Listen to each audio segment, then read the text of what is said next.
ولسمشر محمد اشرف غني د وسلوالو طالبانو هغه ادعا چې بندیان له جدي امنیتي ګواښ سره مخ دي په غبرګون کې ویلي چې طالب زندانیان به له هیڅ ډول برید سره نه مخ کیږي. سلام، وخت مو په خیر. که غواړئ په دې باب کار او پوره معلومات ترلاسه کړئ ویډیو تر پایه وګورئ.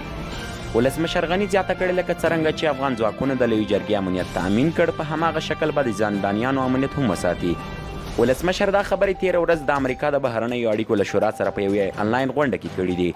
ولسمشر غني همدارنګه ویلي چې افغان مذاکرتي پلاوی به له طالبانو سره په لومړنیو خبرو کې پر اوربند د جګړې پای ته رسېدو لپاره په سیاسي چوکاټ له نشه یي توکو سره مبارزه او په هیواد کې د ترهګرۍ له منځه وړلو پر سر خبرې او بحثونه وکړي. دا په داسې حال کې ده چې تر دې وړاندې طالبانو ویلي چې د داعش ډلې یوه وسلواله ډله د حکومت په مرسته غواړي چې په هغه نقلیه وسایطو برید وکړي چې د پلچل خېل له زندان څخه بندیان انتقالوي.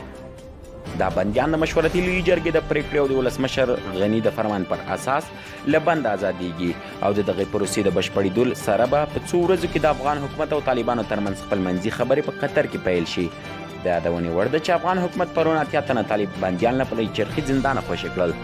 ځینو سرچینو رسنیو ته ویلي چې دغه 80 تنه بندیان په سرپټو ټانګونو کې راوویستل شول او نه معلومېدل چې په موټرو کې د طالب زندانیان شتون ولري. تر بلې ویډیو مو په لوی بخښونکي خدای سپارم. هر چیرې چې یاست ستاسې بریا زموږ دعا.